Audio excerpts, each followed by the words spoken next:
that's an actual good channel. Amen. Y'all some hoes. As you can tell by the title of the video, an ongoing joke on someone else's channel has found its way to mine somehow. Black people can't have shit, I'm telling you. Oh well, I'm getting paid for it, so let me put my clown makeup on and give you guys a show. By the way, here are the suggestions that lost. Chipmunks, go to the movies. Kinda glad that this one lost. Judging from history, Alvin and the Chipmunks videos don't do numbers anyway, and if it was on my channel on top of that, I knew I would never get past 3 digits in views. However, I love this season a whole lot. Like, have any of y'all heard the theme?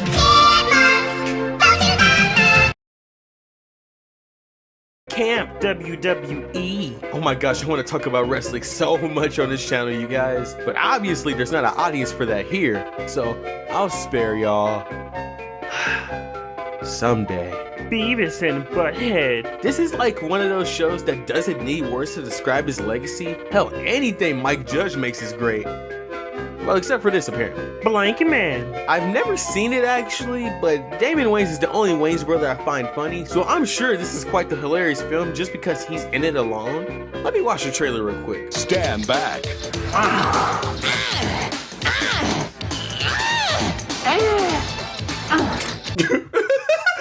My gym partner's a monkey. The only show that involved animals that didn't result in a surplus of furry art. Very witty comedy-wise, very loose concept-wise, it is very much one of those cartoons that lets you know, shut up, it's a cartoon. And its soundtrack of licensed music will forever be embedded in my head.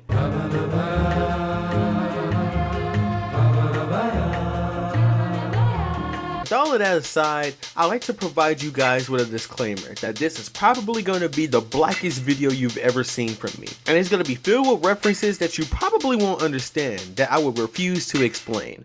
If you know, you know. Stomp the fucking Yard, a film released in 2007 during the trending dance phase America had at this time. A lot of people would say that it started with You Got Served, a film starring B2K and Marcus Houston. You know, a wet dream for teenage black women at the time. Yeah, let's get these little niggas shirts off and have them dance in the rain. Bitches would love that shit. When in actuality, I believe it started from Honey. That's a very opinionated take, by the way. I'm only assuming this because my sister watched the movie forever until the VHS tape broke. Obviously, there was some dance movies that came out before this, but none of them were as formulaic in premise as the ones of this era. You know, the ones that make people double take to see if they were the same movies or not. You Got Served, Stomp the Yard, Drumline. Yes, I'm not joking, our community groups this in with them. Gridiron Gang. But yeah, these movies were so dead set on catching lightning in a bottle twice that the oversaturation was never a thought. Until the parody movie Dance Flick came out, and everybody chilled out since then.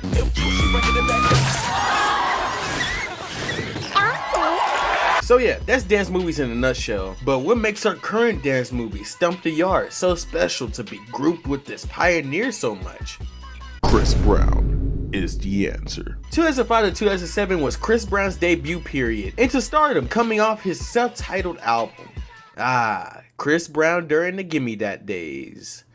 What a time. But nah, you could bet your bottom dollar that all the girls were rushing to see the movie in theaters as soon as Chris Brown was announced. It was his debut into cinema before This Christmas came out. They wasn't gonna miss this shit. They were so goofy for the teenage heartthrob that they even forgot that Neo was in the movie too, who was also debuting around this time, but he wasn't as big of a name because at the time, people were convinced he was gay. Like, no joke, I was there. I didn't get it. What was it? Was it the lips? Come on now, leave this man alone. She makes the hairs on the back of my neck stand up. Bruh, in the same song, right after that line, this nigga says, just one touch, and I erupt like a volcano and cover her with my love. The fuck was we listening to back in the day? They was bumping this shit heavy on the radio daily, son. Well, now that we got the background out the way, let's finally get into the movie.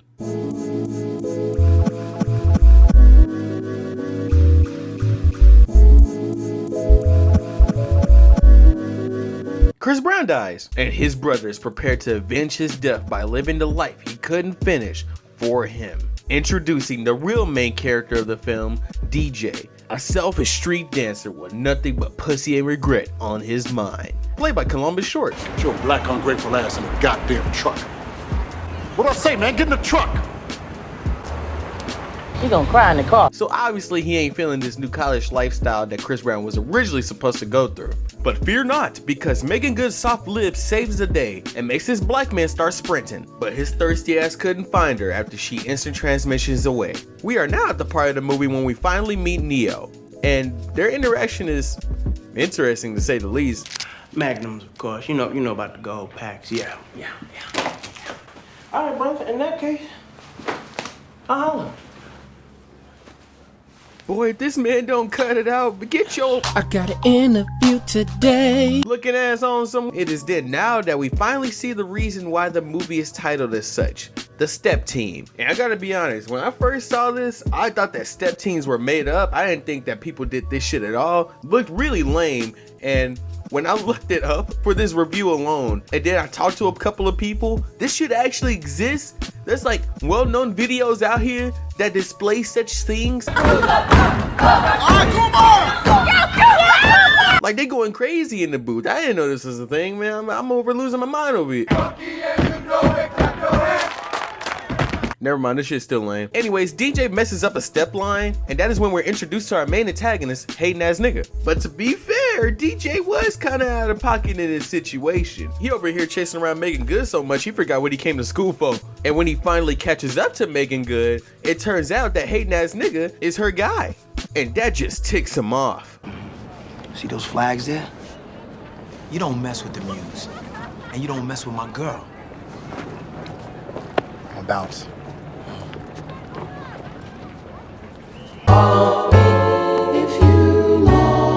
DJ then decides to settle his night with some newfound friends by going to a club, and lo and behold, Megan Good is there too. Wow. But hating ass nigga ain't having none of that. Therefore, he challenges him to a dance battle. And wouldn't you know it, DJ still has it in him. He leans with it, rocks with it. He over here doing the... I don't know what that is. Shit, I don't know what that is either, man. Come on, man, hit the Dougie or something. Oh yeah, 2007. After DJ whoops hating ass nigga's ass, Megan Good ended up walking up to him this time. Bubba balloon. But hating ass nigga doesn't like any of that. And then the next day he likes that, and he tries to recruit him to their step team. So you want me to join your frat? Yeah. Step on a line. Own step, man. Pussies. Step. Got him! So yeah, he says no to the offer, and then 3 seconds later, another guy comes in and asks him to join their step team, and it's the rival step team, which you would think he would be like, oh hell yeah, I want to go against that guy. But no, he wants the plot line to like drag on a little bit longer, so he says no to them as well. And at this point in the movie, we're just scrounging for screen time, so they just went ahead and put DJ on screen sweating with his shirt off on a lawnmower. Yeah, man, please love him, guys. We know he's not Chris Brown, but look at this. Look at his abs, man. DJ's creepy ass now starts stalking Megan Good, and this is at the point where I'm like, okay, calm down, man. Come on, look, there's more girls out there. You can't be thirsty enough to make sure she's your tutor or something so you can get some cutty. Oh, that's exactly what he does. Well, kudos to him. He simped so hard that he actually got a day out of it. You know what? You guys can learn a lesson from this. Actually, do not do anything that this guy did. It's very creepy. You will not get hoes like this. This is a disclaimer. Anyways, after he got the girl, he got a bunch of inspirational peer pressure from everybody that he knew to start stepping. And then he just started stepping. That is when we're introduced to this monumental scene that black people only remember from this movie.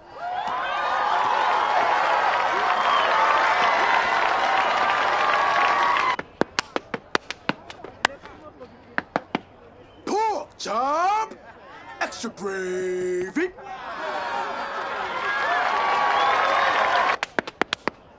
Showtime.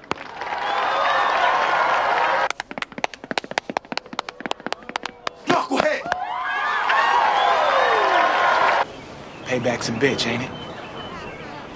Which leads us into a rising action of getting ready for the Nationals. The step competition is on, and the training montages starts right now.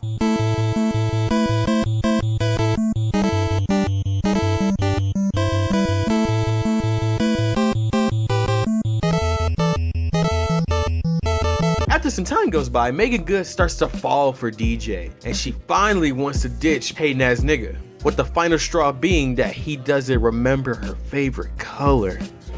What's my favorite color? Red. Why? Goofy. Blue. Goofy.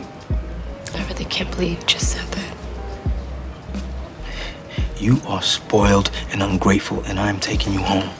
Get your goofy ass the fuck out of here, nigga. There's a subplot when a light-skinned nigga records DJ's moves for some reason. It doesn't really go anywhere. It's just supposed to set up the fact that like they aren't just gonna be stepping at the final event. They're gonna be breakdancing too, which is gonna be a change of pace for both groups. It's whatever. After the breakup, Megan Good decides to go to DJ's dorm and finally give him some. I think I want to come in. Yeah, you do.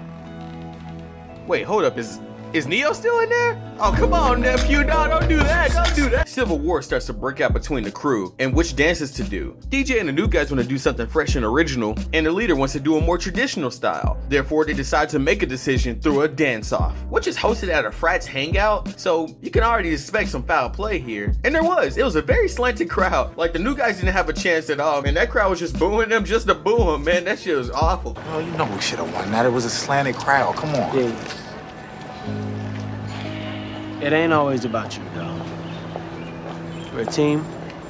Nah, y'all can't blame that on him. Y'all came to their hood and lost. Respectfully. That shit was written in the stars. Y'all didn't have a chance. DJ finally figures out that he's been selfish all of his life, and he finally decides to change. And along with that, the group's leader decides to compromise and incorporate both dance styles into their final performance. And that's when the second dance montage starts, baby. Yeah. But this one, they're shirtless. Woo, that's right. Give the women what they want. Yeah. But what is a teen movie without a little conflict? The head honcho of the university finally asks DJ to come into his room to politely ask him not to fuck his daughter anymore. And he declines, which gets him kicked at the school. And now everyone's sad and trying to figure out what to do. Megan Good finds out about the situation and confronts DJ about it directly, and DJ just sits up and tells her, yeah, I got Chris Brown shot. And she's like, all right. Obviously, the actual conflict is more complicated than this. They bring up his crime records and shit, but you guys don't care about that. You guys just want to see the dancing. The conflict reaches its resolution with a plot twist that DJ's aunt used to go out with the head honcho of the university, and she left him for DJ's uncle, which is why he's hating, because he didn't want his daughter going down the same road. But you can't interfere with love like that, and Megan Good makes that known because she says that she doesn't even want to be his daughter anymore after learning this news, and he doesn't want to lose his daughter. Baby, you are all I have left. You just lost that. Look, sweetheart, don't say that. Give me a chance to fix things. Therefore, he decides to reinstate DJ, which means that the final showdown can commence. Thetas versus Gammas. Snakes versus Wolves. DJ versus hating ass nigga. Let's get it on. You think you're special, you do. Give it to me one time. Give it to me two times. Give it to me three times.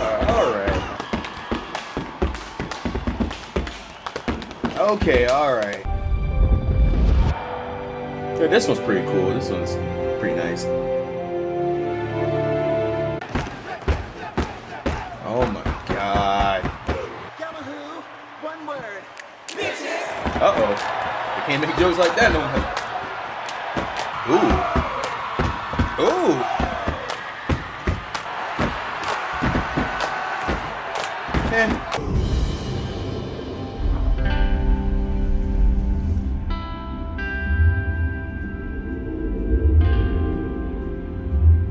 And there you have it.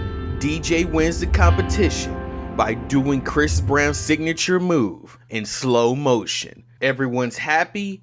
The frat has finally won the competition. DJ gets the girl, and everyone in this college hood movie about stepping lived happily ever after.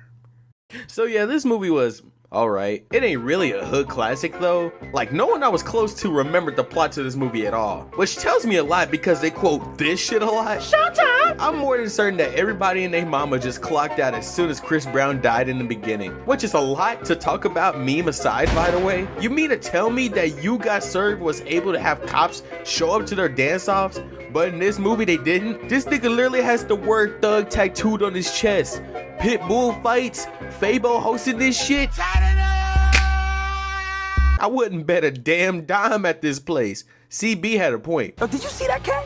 If he even thinks he's being hustled, that's paper we're not gonna be allowed to spend. Why are you acting all scared? I'm not acting scared, I'm acting smart. You should try it. But yeah, Columbus Short had to basically carry the rest of this movie, along with Mushmouth and Jermaine Williams, which ended up giving us a final product of a mediocre movie. The cinematography was better than You Got Served, but the story is along the lines of Drumline, which ain't the best, but hey, it made all his money back with the marketing alone. But no one can remember if it promoted Chris Brown's death in it or not to this day. Stomp the Yard only has one trailer, as far as I know.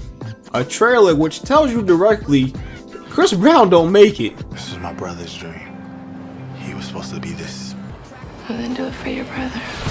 So either we as an audience completely blocked that part out of our minds, or nobody saw your trailer and just heard Chris Brown was in it. Regardless, this movie is a smooth 5 out of 10. It would have been a 10 out of 10 if they put my boy Omarion in one of these joints again. Lord knows he would have stomped his heart out. Ooh. Yes. Ooh. Kill it! Amen. Davos, Darden, Pilgrim and a Skunk, Inspiration Hood Cinema, Perrey on a Hook, Toon Wacky Geek, Nookie, he's so sweet.